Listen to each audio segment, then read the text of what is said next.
नमस्कार, आप देख रहे हैं बहस का नंबर 1 शो ताल ठोक के। मैं अखिलेश आनंद हूं।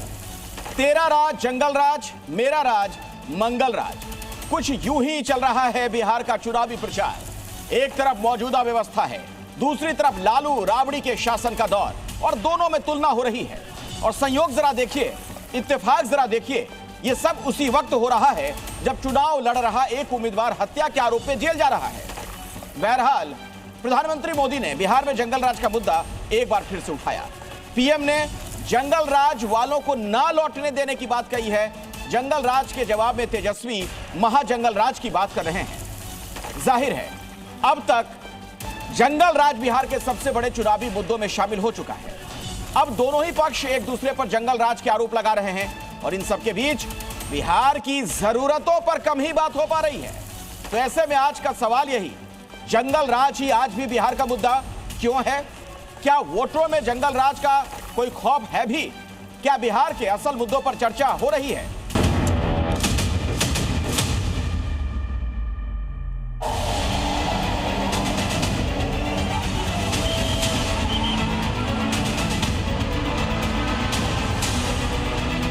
ये वो लोग हैं जो सिर्फ और सिर्फ जंगल राज की पाठशाला में पढ़ करके ही निकले हैं। उनकी पाठशाला ही जंगल राज है। लगातार जो है महाजंगल राज की स्थिति बिहार में बनी हुई है। कोई ऐसा दिन नहीं बिहार में जहां गोलियां ना चल रही, ये प्रधानमंत्री जी को नहीं दिखता है। उनके जितने नेता है तेजस्वी जी सहित खुद अपराधियों को संरक्षण देने वाले लोग देखिए ब्लड निकल रहा है।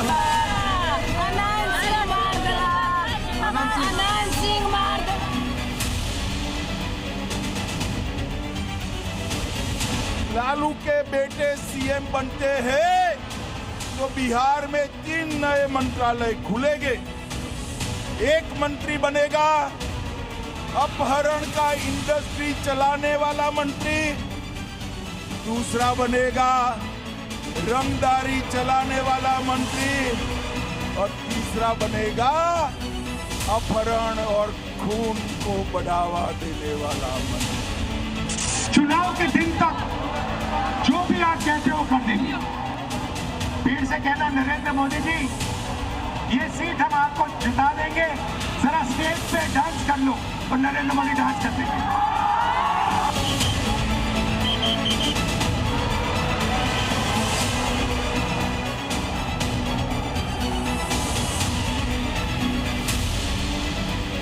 आम आदमी को अगर गिरफ्तार किया जाता है तो उसके हाथों में हथकड़ी डाल करके खींच के लेके जाया जाता है। लेकिन ये तो भाई बाहुबली हैं, सरकार बचाने वाले हैं।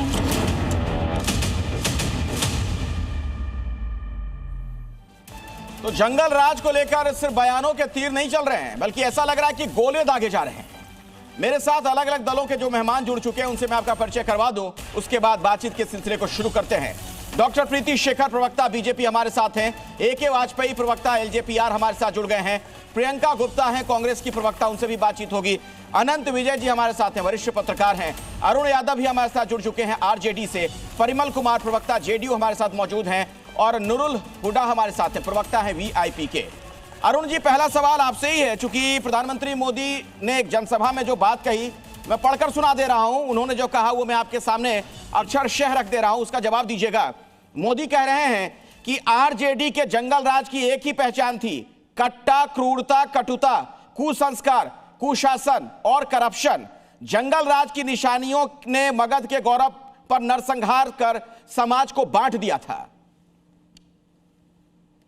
देखिए आनंद जी, बहुत ही दुर्भाग्यपूर्ण है जब इस तरह की बात देश के प्रधानमंत्री नरेंद्र मोदी जी करते हैं।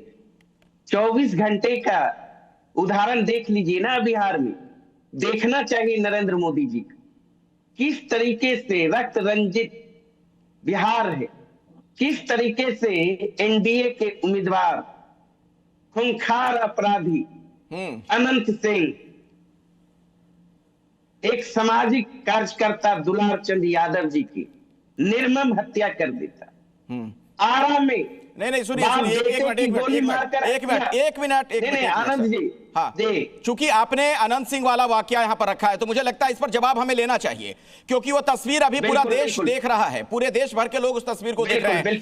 डॉक्टर प्रीति शेखर जी इसका जवाब दीजिए। ठीक है, आप जंगल राज की बात कहिए, तमाम आरोप लगाएं, लेकिन मैं आता हूं सर आऊंगा अरुण जी। ऐसे नहीं होता है, एक लाइन में ऐसे करिए। अरे आप ही की कई बात पे जवाब ले रहा हूं ना, आप ही की कई बात पे जवाब ले लीजिएगा ना। कम से कम 1 मिनट का भी तो मौका, पूरा बात को। अच्छा जल्दी से बोलिए, आप जल्दी बोलिए फटाफट। शुरुआत मैंने तो एक ही घटना का जिक्र किया, यहाँ दर्जनों घटना 24 घंटे की अंदर की है। लेकिन आपने जिसे घटना का जिक्र किया ना, उसने बिहार में कानून व्यवस्था पर गंभीर सवाल खड़े किए हैं। डॉक्टर प्रीति शेखर जवाब दीजिए। इतनी बड़ी घटना हो गई बिहार में, चुनाव के बीच चुनाव, और आप लोग अभी भी जनता को आरजेडी वाले जंगल राज की याद दिला रही हैं। पहली बात तो जो भी घटना घटित हुई है उस पर पुलिस ने, चुनाव आयोग ने त्वरित कार्रवाई की है और उसका पूरा का पूरा अनुसंधान जो पोस्टमार्टम रिपोर्ट के बाद जो एक्शन है वो सबके सामने है। लेकिन मैं पूछना चाहती हूँ राष्ट्रीय जनता दल के प्रवक्ता से कि वो दिन आप भूल गए क्या कि जंगल राज के 15 वर्षों में किस प्रकार से 59 नरसंहार हुए थे। शायद वो भूल गए हैं 12 बथानी और लक्ष्मणपुर बाथे वाली घटना, जहां नरसंहार करके बिहार की धरती को रक्त रंजित किया जाता था और उनका पोषण सत्ता संरक्षित लोगों के द्वारा किया जाता था। शायद ये भूल गए हैं राष्ट्रीय जनता दल के लोग। और मैं आपको याद दिलाना चाहती हूँ आज के इस डिबेट के माध्यम से कि आज कोई भी संगठित अपराध नहीं हो रहा है। यदि कोई अपराध हो रहा है तो अपराधियों की गिरफ्तारी त्वरित हो रही है। आप देख लीजिए पहले जंगल राज में क्या हुआ करता था। ठीक है अरुण जी, अपहरण उद्योग थे और अपहरण के उस उद्योग में मैं बस छोटा सा, मैं आधा मिनट समय लूंगी। अपहरण की घटना जब आप 2004 की तुलना करेगा आज 2025 से तो 94.4% की भारी गिरावट आई है। देखिए अव्वल तो मुझे ये बात समझ में नहीं आती है कि आपराधिक घटनाओं की तुलना क्यों की जाए, कैसे की जाए। एक सभ्य समाज वो होता है जहां अपराध की एक भी घटना न हो। लेकिन अरुण जी जवाब दीजिए, उनका ये कहना है, बीजेपी की प्रवक्ता ये कह रही है दरअसल कि इनके जमाने में अगर आपराधिक घटनाएं हो रही हैं तो पुलिस फौरन कार्रवाई करती है, चाहे वो अनंत सिंह जैसे बाहुबली हो, तुरंत पकड़ा गया, फौरन पकड़ा गया, सलाखों के पीछे पहुंचा दिया गया। देखिए आनंद जी, 2 दशक से बिहार में एनडीए की सरकार है, गृह मंत्री नीतीश कुमार जी हैं। केंद्र में भी 11 साल से इनकी सरकार है। कह सकते हैं बिहार में डबल इंजन की सरकार है। 2 दशक में 70,000 से अधिक हत्याएं हो चुकी, 35,000 से अधिक बलात्कार की घटना, 1 लाख से अधिक चोरी की घटना, अपहरण की घटना, 3 लाख से अधिक चोरी की घटना। अन्य वारदात छोड़ दीजिए, ये एनसीआरबी का आंकड़ा है 2023 का आंकड़ा, आप देख लीजिए। देश में उत्तर प्रदेश के बाद बिहार का स्थान है अपराध में, दूसरा स्थान। ये पर्दा चाहिए नरेंद्र मोदी जी को। और बिहार की राजधानी पटना कैपिटल, क्राइम कैपिटल बन गया। ऐसा एक भी दिन नहीं है राज्य में ठीक है परिमल कुमार जी नहीं होती। 500 अच्छा मैं जवाब लेता हूं परिमल जी से। ठीक है, जेडीयू प्रवक्ता है मेरे साथ परिमल जी। और तेजस्वी यादव ने तो बाकायदा एक आंकड़ा जारी कर दिया है कि एनसीआरबी के आंकड़ों के मुताबिक बिहार अपराध में शीर्ष पर है। 14 नवंबर के नतीजों के आने के बाद 18 नवंबर को हमारी महागठबंधन सरकार का शपथ ग्रहण समारोह होगा। और उन्होंने एक और महत्वपूर्ण बात कही, उन्होंने कहा कि खरमास में सभी अपराधियों का खात्मा कर दिया जाएगा। परिमल जी देखिए, एक्चुअली आपने सुना होगा मुंगेरी लाल के हंसी सपने, तेजस्वी जी मुंगेरी लाल के हंसी सपने देखते हैं। बिहार की जनता या बिहार के जो भी पेट्रोलियम जनता मालिक है वो यह समझती है कि तेजस्वी जी जंगल राज के पर्याय है और उसी लीगेसी को लेके आगे बढ़ते हैं। और जहां तक ये कई बार स्टेटमेंट देते हैं कि मैं क्राइम मुक्त कर दूंगा, अरे क्राइम कंट्रोल करने की रिस्पॉन्सिबिलिटी राज्य की होती है, जैसा नीतीश कुमार करते हैं। 0 टॉलरेंस अगेंस्ट क्राइम, चाहे वो क्राइम में संलिप्त हमारे दल के व्यक्ति हो या विपक्षी दल के व्यक्ति, it makes no difference for our leader. हम लोग कड़ाई के साथ लॉ एंड ऑर्डर जो पेट्रोलिंग है उसमें जो भी पेट्रोलिंग क्रिमिनल प्रोसीडिंग है, जो जिस तरह आपने देखा है कि जैसे मोकामा के मामले में भी हमने कोई हस्तक्षेप नहीं किया। जब ये मामला संज्ञान में आया हम लोगों ने मांग की कि भाई नहीं, लेकिन परिमल जी एक मिनट सिर्फ ये कहकर आप नहीं बच सकते। आप वहां सत्ता में हैं, आपकी सरकार है और नीतीश कुमार जेडीयू के ही हैं, कि हमने कंट्रोल कर लिया सब कुछ। अगर आपका लॉ एंड ऑर्डर ठीक होता तो क्या इतना साहस किसी में होता बीच चुनाव दिन दहाड़े हत्या कर दे, इस तरह की घटना सामने आए? देखिए, मैं बता दूं, अभी मॉडल कोड ऑफ कंडक्ट है और जो भी पेट्रोलिंग पुलिस प्रशासन work under the directive of election commission, और इलेक्शन कमीशन जो भी निर्देश सरकार को देगी, सरकार अंशतः उसका पालन के लिए प्रतिबद्ध है। अरे लॉ एंड ऑर्डर, एक मिनट सुनिए, लॉ एंड ऑर्डर के लिए तो आप ही के अधिकारी सब अभी वहां पर देख रहे हैं ना सब कुछ। बिहार में सरकार की बात अगर की जाए, आप ही के लोग वहां पर चला रहे थे ना सत्ता इतने लंबे समय से। चुनाव आयोग को कैसे आप कह रहे हैं? जब मॉडल कोड ऑफ कंडक्ट लागू होता है तो ऐसी स्थिति में जो प्रशासन है, आर्टिकल 324 भी कहता है कि ऐसी स्थिति में जो भी प्रशासनिक महकमा है, मतलब चुनाव आयोग पर सवाल खड़े किए जाए आपके कहने के मुताबिक कि अगर ये घटना घट गई अपराध की, हम लोग उसको इम्प्लीमेंट करते हैं। हाँ, पढ़ें। मैं ये कह रहा हूं परिमल जी कि क्या चुनाव आयोग पर सवाल होगा, फिर सरकार पर नहीं होगा? तो आप क्या कहना चाह रहे हैं? आपकी बात समझ नहीं आ रही है दरअसल। देखिए, यह जो घटना हुई ये जघन्य अपराध है। लोकतंत्र में हिंसा का कोई असर नहीं होना चाहिए, और कोई भी व्यक्ति, चाहे वो हमारे दल के हो या विपक्षी दल के हो, यदि अपराध करता है तो हम लोग एक सुर में निष्पक्ष जांच करते हुए उसके विरुद्ध कठोर से कठोर कार्रवाई की मांग। चलिए ठीक है, प्रियंका जी को मैं चर्चा में लाता हूं, चूंकि आप अपनी बात दोहरा रहे हैं परिमल जी। कहा होगा प्रियंका जी, वही बात जो अभी बीजेपी की प्रवक्ता कह रही थी, वही जेडीयू के प्रवक्ता कह रहे हैं कि अगर कोई भी आपराधिक घटना होती है तो फौरन हम लोग कार्रवाई करते हैं। ये वो दौर नहीं है कि जब जनसंहार हुआ करता था, नरसंहार होता था, एक साथ कई लोगों को मार दिया जाता था, पुलिस और प्रशासन कुछ नहीं कर पाता था। अखिलेश जी, सबसे पहले तो ये पूछना चाहती हूँ, ये अपराधी है कौन? ये जेडीयू का कैंडिडेट है, ये एनडीए का कैंडिडेट है, जिसके ऊपर जो है हत्या का आरोप है, और उसके जो चश्मदीद गवाह हैं वो वहां की जनता है। और सिर्फ ये तो नहीं, ये तो इनसे तो कहिए चुप रहे, अपनी बारे में बोले नहीं तो मैं इनको बोलने नहीं दूंगी। परिमल जी सुन लीजिए, परिमल जी सुन तो लीजिए, परिमल जी प्रियंका जी को सुन लीजिए, फिर आप जवाब दीजिएगा, एक साथ मत बोलिए। सुनने का साहस नहीं है आप लोगों के अंदर। आपकी हकीकत और आपका आईना दिखाने बैठूंगी ना तो आप शर्म से और चुल्लू और पानी में डूब मरिएगा जाके कहीं। सीधी बात यह है कि इनके काल में जो अपहरण है वो 300% बढ़ चुका है। अरे भाई, इनसे कहिए चुप रहे। परिमल जी मैं आग्रह कर रहा हूं आपसे, उनको बोल लेने दीजिए, फिर मैं आपके पास आऊंगा। कुछ और गेस्ट हैं, उनके पास भी मुझे जाना है। प्रियंका जी अपनी बात पूरी करिए जल्दी से। कुल अपहरण की संख्या इनके कार्यकाल में 300% बढ़ चुकी है। इनके कार्यकाल में 53,000 से भी ज्यादा हत्याएं हुई है, यानी हत्या और अपहरण के मामले में ये पूरा सबको फेल कर दिया।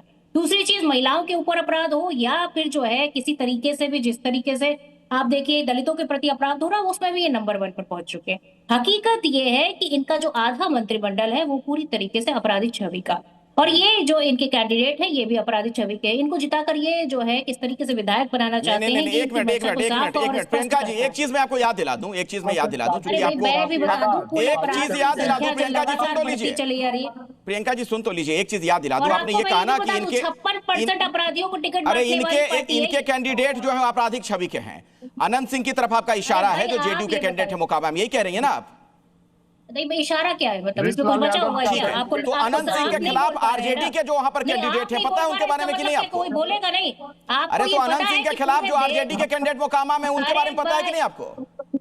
नहीं, उनके बारे में पता है, लेकिन यहाँ पर हत्या का आरोप किसके ऊपर? तो क्या पता है, जरा बताइए ना। आपने कहा कि उन्होंने आपराधिक, तो सब फिर एक ही है ना? ये कहिए कि हर दल के लोग एक ही हैं, उन्हें सिर्फ मतलब है कि कौन जीत सकता है। सूरज भान सिंह का क्या इतिहास है? क्या उनका आपराधिक इतिहास नहीं है? सम्राट चौधरी के आरोप पता है आपको क्या है? हत्या का आरोप है कि नहीं है उनके ऊपर? बलात्कार। अरे सूरज भान सिंह पर क्या आरोप है जो आरजेडी के कैंडिडेट है? क्या आरोप लगे हुए? दिलीप जायसवाल के ऊपर क्या आरोप? अरे सूरज भान सिंह पर क्या आरोप है जो अनंत सिंह के खिलाफ चुनाव लड़ रहे हैं मोकामा से? अरे आप पूछ नहीं पा रहे हैं, मैं पूछ रही हूँ। आप बता नहीं पा रही हैं, दिक्कत ये है आप सिलेक्टिव होकर जवाब दे रही हैं। मेरा काम सवाल पूछना है, मैं बिल्कुल पूछूंगा उनसे सवाल, लेकिन आप भी तो झांकिएगा ना कि आपकी तरफ क्या और आपके खेमे में क्या आ रहा है। आपकी तरफ भी धड़ल्ले से दिया गया है कई लोगों को टिकट जिनकी आपराधिक छवि है। आप बताइए सूरज भान सिंह कौन है, बताइए तो सही। अरे मुझे ये बताइए कि सम्राट चौधरी कौन है, पहले आप ये बता दीजिए कौन है। हो गया ना, मतलब एक सवाल का जवाब सवाल तो नहीं हो सकता। सम्राट चौधरी कौन है और जो आप कह रही हैं मैं उनसे पूछूंगा सवाल, लेकिन आपके सहयोगी दल आरजेडी ने जिसको उम्मीदवार बनाया है, जिन्हें सूरज भान सिंह, उनकी किस तरह की पृष्ठभूमि रही आपको पता होना चाहिए। वो तो चुनाव भी नहीं लड़ सकते हैं। किस तरीके से, अरे भाई चुनाव नहीं लड़ सकते तो चुनाव नहीं लड़ सकते, तो फिर आप क्यों बात कर रहे हैं, डिस्कशन कर रहे हैं? पत्नी लड़ रही है ना भाई, किसको टिकट दिया गया है? किसी की पत्नी लड़ेगी, किसी का बेटा लड़ेगा तो वो अपराधी हो जाएगा, यहाँ तो अपराधी अनंत सिंह है। गजब बातें कर रहे हैं। बड़ा सिलेक्टिव अप्रोच है आपका। AK वाजपेयी जी आइए चर्चा में। AK वाजपेयी जी भी हमारे साथ हैं, प्रवक्ता हैं APR के। वाजपेयी जी, उनके ऊपर जवाब नहीं है। हाँ वाजपेयी जी बताइए कि दर्जनों हत्याएं हो रही है लगातार, रोज जी देखिए, जंगल राज और आज में फर्क, सबसे बड़ा फर्क जो है वो दिख रहा है कि अपराधी को सीएम हाउस से प्रोटेक्शन नहीं मिलता है। अपराधी कोई भी हो, जनता दल का कैंडिडेट है, ये बात सही है, लेकिन अरेस्ट किया गया कि नहीं किया गया? फौरन अरेस्ट किया गया। अपराधियों को टिकट बांटी है भाई साहब, और कहिए कि अपराधी तो नहीं है कोई। ये तो कैसे डिबेट होगी? एक एक करके भाई साहब, एक साथ आप लोग मत बोलिए। एक वाजपेयी जी की बात जानी चाहिए। वाजपेयी जी अभी तक बोल नहीं पाए थे, बोलिए अपनी बात रखिए। हाँ आपका देखिए कैंडिडेट है ना, देखिए हम, अरे जवाब देना ना, आप सुनिए ना, आप सुनिए, समझदार प्रवक्ता सुनिए, वो जवाब दीजिए। मेरा सिर्फ ये कहना, मेरा सिर्फ कहना ये है, मेरा सिर्फ ये कहना है कि कैंडिडेट जेडीयू का है, लेकिन उसके बाद भी जेल गया नहीं गया? अरे जेल गया कि नहीं गया? आप जेल गया कि, मैं बोल रहा हूँ, आप सुनिए तभी तो, जेल गया कि नहीं गया? 4 FIR रजिस्टर्ड हुई है इस मामले में, 28 लोग और गिरफ्तार हुए, लेकिन सीएम हाउस से कोई प्रोटेक्शन नहीं है। उस वक्त एक सेकंड, क्या बात कर रहे हैं? क्या बात, क्या हो गया आपको? क्या हो गया? आप ये बताइए, क्या हो गया आपको? जो राजनीतिक हत्याएं बोल रहे हैं इस तरीके से आप प्रियंका जी, चूंकि आप सभी लोग जूम के जरिए जुड़ी हुई हैं, बाहर से आप लोग हमारे साथ, एक साथ सभी लोग बोलेंगे तो किसी की बात जा नहीं पाएगी दर्शकों तक। एक एक करके बोलिए। वाजपेयी जी को खत्म करने दीजिए, उसके बाद मैं आता हूं आपके पास। मैं ज्यादा नहीं बोलूंगा, 1 मिनट बोलूंगा। मेरा सिर्फ ये कहना है कि जंगल राज जो बिहार में था 90 से लेकर 2005 तक, उसमें 118 नरसंहार हुए थे, और खाली नरसंहारों में 700 लोगों की हत्याएं की गई थी। भूला नहीं जा सकता। गाड़ियां उठा ली जाती थी, मर्सिडीज गाड़ी डॉक्टर साहब की, और जो बिजनेसमैन अच्छा होता था कहाँ मिलती थी? सीएम हाउस में। और सीएम हाउस में क्या होता था? वहाँ माफ करना, इनके एक साधु यादव हुआ करते थे, वो बैठ के डील करते थे, और अल्टीमेटली गाड़ी छोड़ के जानी पड़ती थी। आप बिहार की जनता आज भी उन्हीं दिनों की बातों को सुन के थर-थर कांप रही है। और कौन क्लेमेंट कर रहा है? इस सीएम का चेहरा तेजस्वी यादव का रखा है, इसलिए ये मामला ज्यादा गंभीर हो जाता है कि कहीं वैसा ही राज ना आ जाए। आप बताइए ना, हम तो डेवलपमेंट की बात कर रहे हैं, हत्याएं तो होती हैं, कहाँ नहीं हो रही? कौन से राज्य में नहीं हो रही? लेकिन तुरंत कार्रवाई, अरे ये देखे बगैर कि कौन आदमी है, कौन अपराधी है, फौरन जेल में डाला, और जेल से कोर्ट ने आपकी बात हो गई वाजपेयी जी। में भेज दिया। नूरुल हुदा हमारे साथ हैं, वीआईपी के प्रवक्ता हैं। नूरुल साहब, आपने सुना क्या कह रहे हैं? क्या कहना है वाजपेयी जी का? उनका यह कहना है दरअसल कि आज की तारीख में कार्रवाई हो रही है, और महागठबंधन ने चूंकि तेजस्वी यादव को अपना चेहरा बना दिया है, इसलिए जनता में ज्यादा डर है कि कहीं इनको हमने वोट दे दिया तो लालू जी, राबड़ी जी वाला जो जमाना था वो ना आ जाए। आरोप ये वाजपेयी जी का है। शब्द चलता है ना, नूरुल जी, सब लोग एक साथ बोलिएगा तो फिर बोल ही लीजिए सब लोग एक साथ। जब एक आदमी का नंबर आता है तो आप क्यों बीच में बोलने लगते हैं भाई? मैं ये कह रहा हूं कि बिहार में एक गलथेथरी शब्द होता है जिसको गाल बजाना बोलते हैं। माननीय प्रधानमंत्री जी और होम मिनिस्टर जी बिहार में आके गाल बजा रहे हैं। अरे भाई, 20 साल का जंगल राज का गाना कब तक गाते रहोगे भाई? इस मंगल राज की बात करो ना। इसी अनंत सिंह को आप गए थे, जेल से छुड़ाने गए थे और उसको घर पे टिकट देने गए थे। आप अनंत सिंह की बात करते हो। आप आनंद मोहन को, IAS ऑफिसर को सड़क पे कुचल के हत्या करने वाले को आप जो है क्षमादान देते हो। आप अमरेंद्र पांडे के बेटा को लड़ाते हो, आप राजन तिवारी को लाते हो, आप हुलास पांडे को लाते हो, आप सुनील पांडे को मैदान में लाते हो, और इस तरह से आप जो है यहाँ आके गलथेथरी करते हो कि जंगल राज। अरे मंगल राज की बात करो ना। भारत में, बिहार में NCRB के आंकड़ों के हिसाब से सारे जघन्य अपराध, दलित अपराध, हत्या, बलात्कार, महिला के प्रति अपराध, ये सब में 300% से ज्यादा की वृद्धि हुई है। केवल पिछले साल 4000 से अधिक हत्याएं हुई है। अनंत विजय जी भी मेरे साथ हैं, आप सीनियर जर्नलिस्ट हैं। आप अपराध का जब ठीक है, आपकी बात हो गई, मैं समझ गया। अनंत विजय जी, नूरुल जी ने एक शब्द का इस्तेमाल किया, गलथेथरी। क्या गलथेथरी दोनों तरफ से लोग नहीं कर रहे हैं, चाहे इधर वाले लोग हों, एनडीए खेमे के लोग हों या फिर महागठबंधन वाले हों, क्योंकि जितने अपराधियों का नाम गिनाया जा रहा है दोनों तरफ से मैं बात कर रहा हूं, लगभग ये अपराधी दोनों तरफ रह चुके हैं, अपनी सहूलियत के मुताबिक वहां जाते हैं, फिर उधर चले जाते हैं और दोनों तरफ के लोगों का इस्तेमाल करते हैं शासन के लिए, सत्ता के लिए। अनंत विजय जी, नूरुल साहब आपकी बात हो गई। नूरुल जी अब एक मिनट चुप हो जाइए। अनंत विजय जी। अखिलेश जी, नूरुल हुदा जो कह रहे हैं वही तो गलथेथरी है। मैं कुछ नहीं कहना चाह रहा हूं, मैं सिर्फ इतना कहना चाह रहा हूं। अपने एक चीज आपको मैं बता दूं, सारे पैनलिस्टों को यह समझना होगा कि सिर्फ मोकामा ही पूरा बिहार नहीं है, ना ही बिहार मोकामा है। ये समझ लीजिए, एक विधानसभा क्षेत्र के आधार पर पूरे बिहार को जो पार्टियां बदनाम करने का प्रयास कर रही हैं, जनता उनको देख रही है। एक घटना हुई है, उसके आधार पर कुछ नहीं हो सकता है। और जो मैं अभी वाजपेयी जी ने बिल्कुल ठीक कहा, अपराध में और सत्ता संरक्षित अपराध में फर्क होता है, और यही जंगल राज में और जो नूरुल हुदा जिनको मंगल राज कह रहे हैं उसमें फर्क है। तो ये बात आपको समझनी पड़ेगी, सारे राजनीतिक दलों को ये बात समझनी पड़ेगी। और तो और क्या, तो अखिलेश जी ठीक कह रहे हैं ना, बांगड़ यादव के बेटे को किसने टिकट दिया है ना? साधु यादव को किस पार्टी ने टिकट दिया था? साधु यादव क्या कांग्रेस पार्टी में नहीं रहे हैं क्या किसी जमाने में? तो ये किसी का दामन अखिलेश जी साफ नहीं है, चाहे वो जनता दल यूनाइटेड हो, चाहे राष्ट्रीय जनता दल हो, कोई भी पार्टी हो, तो सबके अपने अपने बाहुबली हैं। अशोक महतो से लेके सारे लोगों के नाम आपको भी पता है, हमको भी पता है। लेकिन फर्क इतना ही है कि अगर किसी कैंडिडेट की जंगल राज के दौरान हत्या हुई होती तो अभी खुलेआम घूम रहा होता। अनंत सिंह को पकड़ के शिक्षों के पीछे बंद कर दिया गया, और सूरजभान सिंह की पत्नी के लिए तेजस्वी यादव आज के दिन चुनाव प्रचार में मोकामा में है। आज वो मोकामा में चुनाव प्रचार करने गए थे। तो मुझे ये प्रतीत, और ये भी सुनने में आया कि नीतीश बाबू 4 तारीख को जा रहे हैं अनंत सिंह के चुनाव प्रचार के लिए, और कल ललन सिंह जा रहे हैं मोकामा। तो ये देखिए, ये राजनीति में सब लोग अपने अपने समर्थन और विरोध की राजनीति कर रहे हैं, लेकिन सारे राजनीतिक दलों के अपने अपने बाहुबली हैं। वो सब वोट के लिए कुछ भी करने को तैयार हैं। अगर मतलब बिहार आप जो को कह रहे हैं जी, ठीक है आनंद जी, जो आप कह रहे हैं उसका एक अर्थ ये निकलता है, उसका मैं आशय निकालता हूं कि हमाम में सभी नंगे हैं। लेकिन अरुण यादव जी, आनंद जी एक बात और कह रहे हैं, उनका कहना है कि सत्ता संरक्षित अपराध अभी नहीं है, जो कि आरजेडी के जमाने में रहा। अनंत सिंह कौन सा सत्ता के संरक्षण में वो घटना को अंजाम नहीं दिए क्या? सत्ता के संरक्षण में पेरोल पर बाहर नहीं लाया गया क्या लोकसभा चुनाव में? आनंद मोहन को क्यों लाए नीतीश कुमार जी? कानून तक बदल दिया गया। अभी पत्रकार साहब बोल रहे थे, एक घटना से आप मूल्यांकन नहीं कर सकते हैं। मोकामा की घटना से आरा में घटना नहीं घटी, हत्या की सासाराम में नहीं घटी, सिवान में नहीं घटी। पत्रकार महोदय को चश्मा बदल लेना चाहिए, थोड़ा चश्मा बदलिएगा तो दिखाई पड़ेगा सही सही।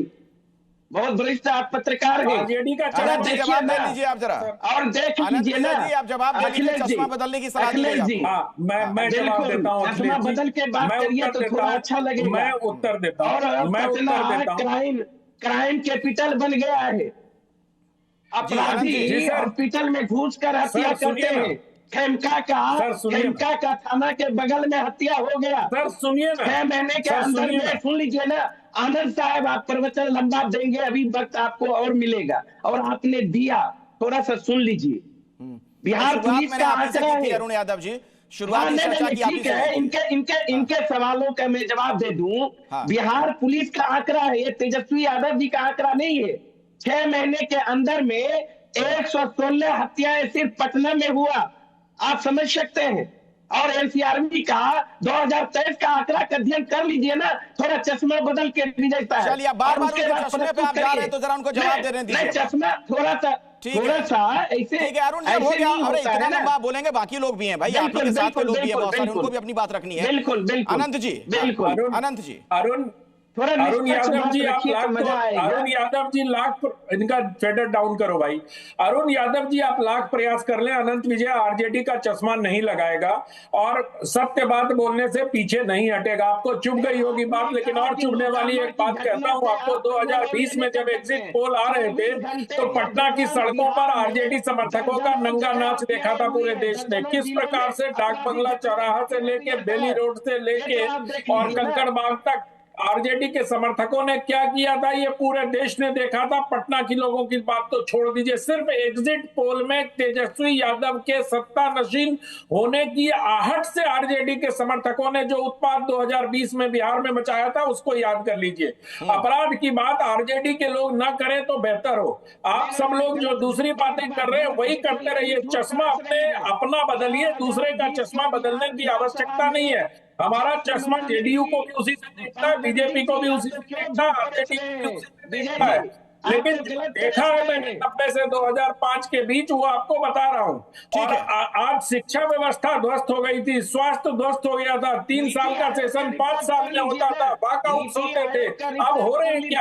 आपको कुछ आइडिया है नहीं, आप अंतिम पैदान पर है। ठीक है मैं प्रीति शेखर जी के पास आना चाहूंगा।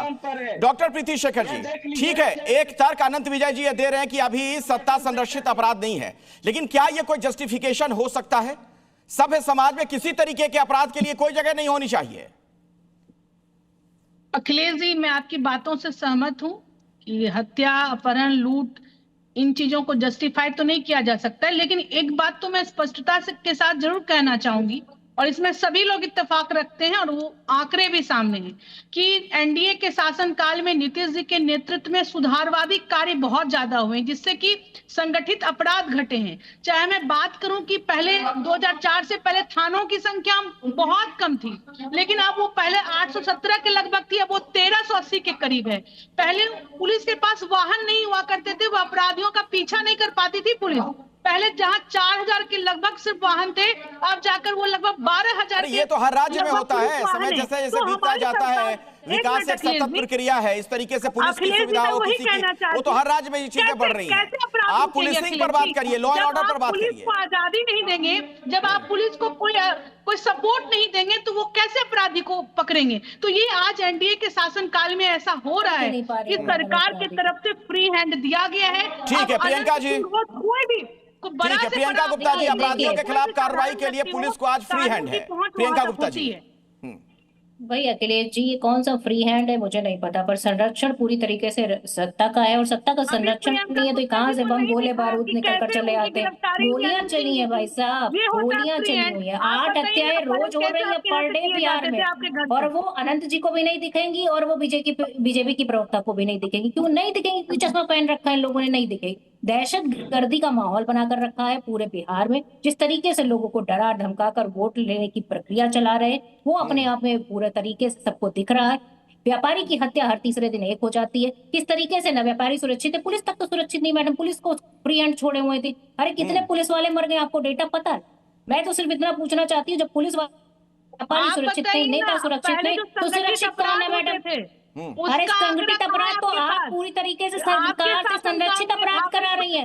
राजनीतिक हत्याएं हो रही है वहाँ पर। पैरामिलिट्री फोर्सेस किसके अंडर में आती हैं? आप बताइए ना। अगर आपसे संभलता नहीं है बिहार, तो क्या बैठे यहाँ पे सुशासन की बातें करती है? कौन सा सुशासन है? महिलाओं को पूरी तरीके से कुपोषण हो रखा है, पलायन का बुरा हाल हो रखा है, रोजगार पे बात नहीं करेंगे। सुशासन का हाल ये है कि 300% अपराध बढ़ चुका है। अरे किस दुनिया में नहीं, इसी बिहार में बैठी हुई हो मैडम, आप पता नहीं कहाँ से बैठी हुई है। आपको नहीं पता बिहार की हालत क्या है? गरीबी में बिहार सबसे पिछड़ा हुआ है। बिहार आकर देखिए, बिहार में बैठी हुई हो, पीछे भी देख लीजिए बिहार है, और बिहार में चुकी है। अब वही बिहार की महिलाएं कितना आगे बढ़ चुकी है वो समझ में आता है कि बिहार की महिलाएं कुपोषण में नंबर 1 है। 65% से भी ज्यादा महिलाएं कुपोषण का शिकार है। और दूसरी चीज ये बताइए कि प्रति व्यक्ति आय में सबसे पिछड़ा हुआ क्यों है आज बिहार? आप बताइए। मेरा एक अलग सवाल है, ठीक है, एक वाजपेयी जी को भी चर्चा में लाना चाहता हूँ, परिवार जी, फिर उसके बाद मैं आपके पास आता हूँ। वाजपेयी जी, कब तक इसी पर आप लोग वोट मांगते रहेंगे? एनडीए खेमा मांगता रहेगा, जंगल राज याद दिला दिलाकर।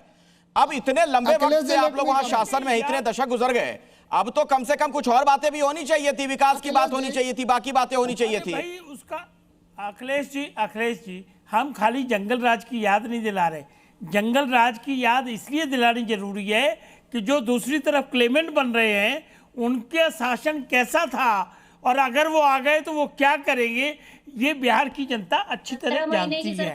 हम तो डेवलपमेंट की भी बात कर रहे हैं, हम तो डेवलपमेंट की भी बात कर रहे हैं। 2005 में जब हमको बिहार मिला था तब क्या हालत थी और अब क्या हालत है। कितना बजट हुआ करता था? 23,000 करोड़ का। अब कितना हो गया? 3.25 लाख करोड़। मेरा मतलब अगर पैरामीटर चेक करोगे तो कोई आदमी ये बात नहीं कहेगा कि बिहार में 2005 के बाद बहुत ज्यादा काम हुआ।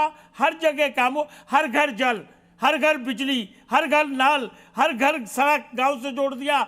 पटना में आने के लिए पहले 2-2 दिन लगा करते थे, अब आप बिहार के किसी कोने से आ जाइए 5 से 7 घंटे में पहुंच सकते हैं। देखिए, इसमें हमें बताने की जरूरत नहीं है, ये वहां की जनता खुद महसूस कर रही है। और ये क्राइम की जहां तक सवाल है ना, क्राइम पे भी बहुत कंट्रोल किया है, लेकिन 100% कंट्रोल हो गया ये ना तो हम कह रहे हैं ना कोई कर सकता है। पूरे देश में आप किसी भी राज्य को देख लीजिए, लेकिन हमारे प्रयास जेन्युइन है। ठीक है, नुरुल हुदा जी जवाब दीजिए। वो कह रहे हैं कि देखिए विकास की बात भी हम कर रहे हैं और इतने सारे उदाहरण के बाद पार्टी है एलजेपीआर,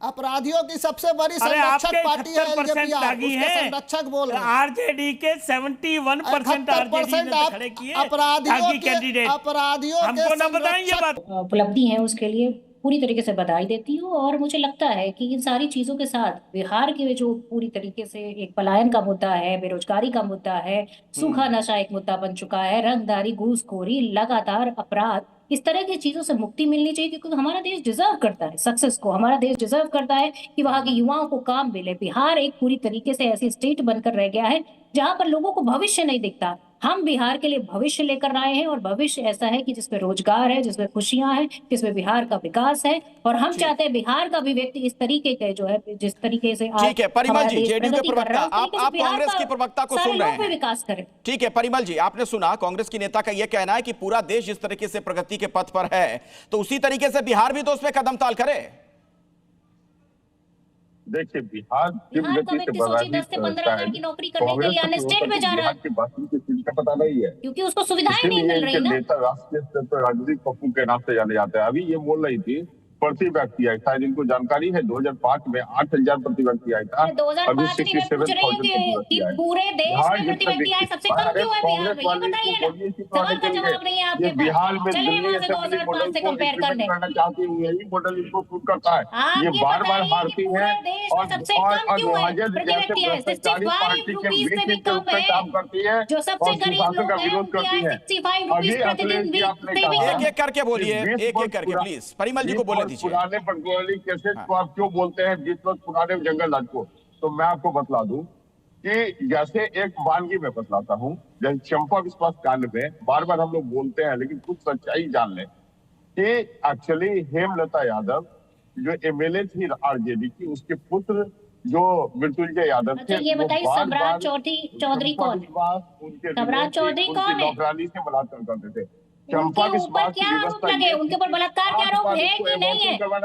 और गृह मंत्री जी आकर कह गए इनको बहुत बड़ा आदमी बनाएंगे, इनको बहुत बड़ा आदमी बनाएंगे। किसने कहा था? आप सम्राट चौधरी जी के बारे में क्यों नहीं बोलते? तो लालू जी ने कहा कि चलने दीजिए। Finally she was compelled to go to family planning operation. ये व्यवस्था थी, ये अंतर है सुशासन का और जंगल राज का। यहाँ हमारे कैंडिडेट पर पुलिस ने कार्रवाई की, पुलिस ने उनको गिरफ्तार की, लेकिन वहाँ लालू जी कहते थे कि मैनेज करो। मतलब आप कंटिन्यू। ठीक है नुरुल हुदा जी, नुरुल जी अपनी बात नहीं रख पाए थे, उसके बीच बड़ी खबर आ गई थी, मैं उनके पास अब जाना चाह रहा हूँ। नुरुल जी, आपने सुना जो जेडीयू के प्रवक्ता हैं उनका यह कहना, फिर से वही वाली बात वो कह रहे हैं कि हमारे जमाने में प्रशासन जो सत्तारूढ़ लोग हैं, जो सत्तारूढ़ दर के लोग हैं, नेता हो चाहे चुनाव लड़े, उनके खिलाफ भी कार्रवाई करता है। लेकिन यह पहले नहीं होता था आरजेडी के जमाने में, बल्कि सत्ता की तरफ से उन्हें संरक्षण मिलता था अपराधियों को। नुरुल जी, मेरा निवेदन है कि सब लोग अपनी बारी पे बोले। मैं पहले अनंत सिंह जी साथ सीनियर पत्रकार हैं इस पैनल में। अनंत सिंह जी ने कहा कि मैं चश्मा मेरा बहुत क्लियर है, मैं चश्मे से सब कुछ। जी लालू जी, अरे चुप रहिए भाई, आपका रिकॉर्ड फंस चुका है।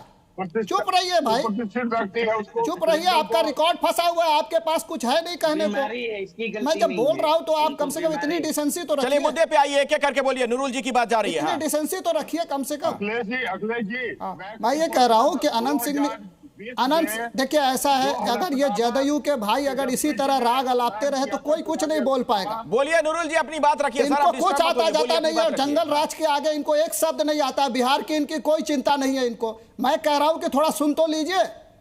अगर अनंत जी जैसे वरिष्ठ पत्रकार कह रहे हैं कि ये मेरा अपराध, तुम्हारा अपराध, तुम्हारा खराब, हमारा खराब, इस चक्कर में हम क्यों पड़े? अरे बिहार के भविष्य के बारे में सोचिए ना, कल के बारे में सोचिए। आप हम सब मिलकर आइए ना, इसी पैनल पे पढ़ ले कि जितने भी अपराधी हैं, जितने भी दागदार हैं, जितने भी सत्ता संरक्षित अपराधी हैं, उनको हम पोषित नहीं करेंगे, उनको हम वोट नहीं देंगे। आइए ना, अपील करते हैं, कॉमन अपील करते हैं। अगर आपके अपराधी हैं तो हम उन्हें हटा देते हैं। रखिएगा इस चीज का ख्याल। तो हर दल की तो वही स्थिति है, हर तरफ से अपराधियों को टिकट दे दिया जाता है। को टिकट किसने दिया? मैं ये कहता हूं कि टिकट बंट चुके हैं ना, तो आइए ना कसम लेते हैं कि हम किसी भी अपराधी को, और किसी भी जनता दल यू के हो, आरजेडी के हो, किसी भी दल से हो, किसी भी पार्टी से हो, समाज का जो दर्पण है अपराध, आइए ना हम इस दर्पन को साफ करें। अगर अभाव में, अगर बिहारियों की जिंदगी अभाव में रहेगी और अभाव का अगर ये गैप बढ़ेगा, परचेज पावर पैरिटी बढ़ेगा, बिहारियों की आय में अंतर आएगा, बिहारी भारत में सबसे पिछड़े होते जाएंगे, तो अपराधी इसका फायदा लेंगे। हमको अपराधियों को अगर रोकना है तो इसकी व्यवस्था को मूलचूल परिवर्तन करना होगा। व्यवस्था तो वहीं से हो जाएगी जब राजनीतिक दल अपराधियों को टिकट देना बंद कर देंगे। लेकिन दिक्कत यह है कि उन्हें इस्तेमाल करना होता है अपराधियों को वोट के लिए।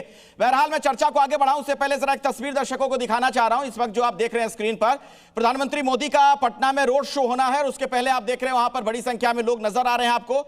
प्रधानमंत्री मोदी वहीं पर जनसभा करने वाले हैं और एक रोड शो का आयोजन किया जा रहा है। आप देख पा रहे होंगे यहां पर आपको कई लोग नजर आ रहे हैं, बीजेपी के कार्यकर्ता, नेता, तमाम लोग आपको दिख रहे हैं। वो तस्वीरें हम आपको दिखाएंगे, लेकिन फिलहाल चर्चा भी हम करते रहेंगे। अनंत विजय जी मेरे साथ जुड़े हुए वरिष्ठ पत्रकार के तौर पर। अनंत जी, आपने जो बात कही कि सत्ता संरक्षण वाली बात कही थी, उसी से जुड़ा मेरा सवाल है। ठीक है, चलिए सत्ता संरक्षण ना दे अपराधियों को, लेकिन जब टिकट दे दिया जाता है अपराधियों को तो उससे क्या मैसेज आता है, क्या संदेश जाता है?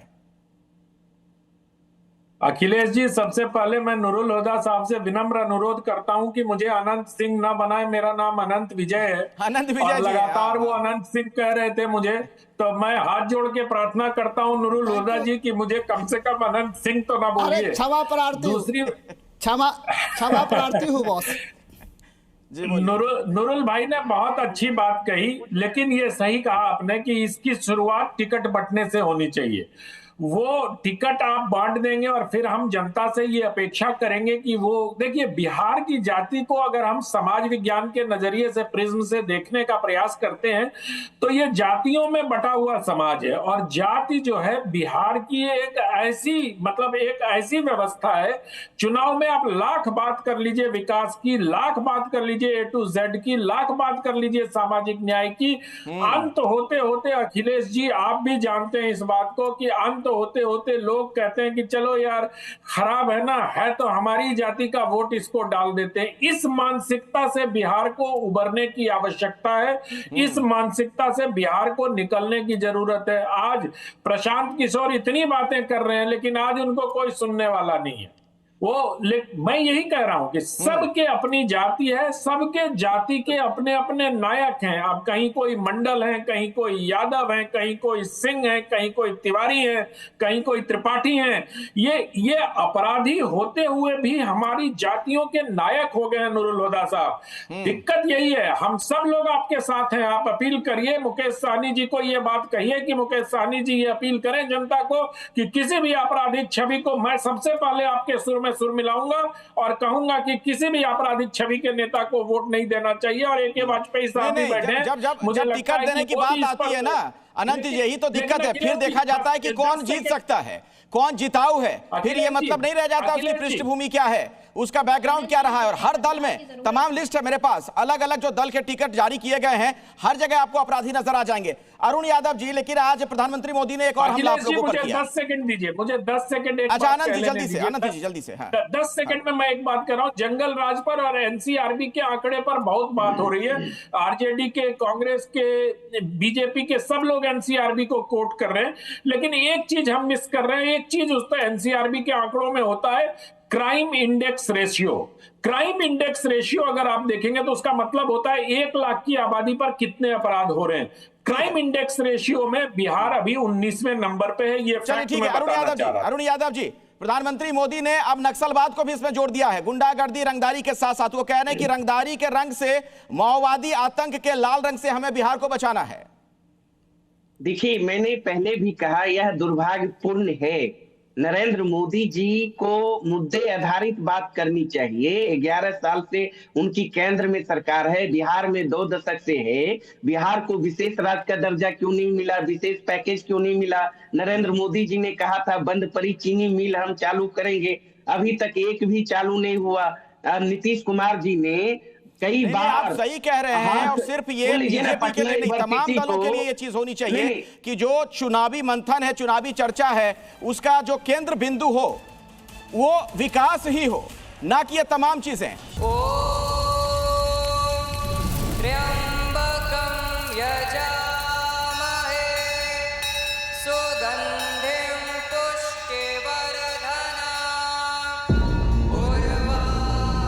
धर्म क्या है? वो जो हम धारण करते हैं, या वो जिसे हर हाल में निभाना ही पड़ता है? क्या धर्म सिर्फ एक चॉइस है, या कोई इनविजिबल सिस्टम जो हमारे हर कर्म का हिसाब रखता है? क्या धर्म सिर्फ ग्रंथों में लिखा है, या धर्म हमारे आसपास घटित होते हर पल में छुपा है? क्या धर्म वो है जो हमारे अंदर हर सांस के साथ रिदम मिलाने की कोशिश करता है? क्या धर्म कोई रूल बुक है, या धर्म सिर्फ एक मान्यता है? आखिर धर्म है क्या?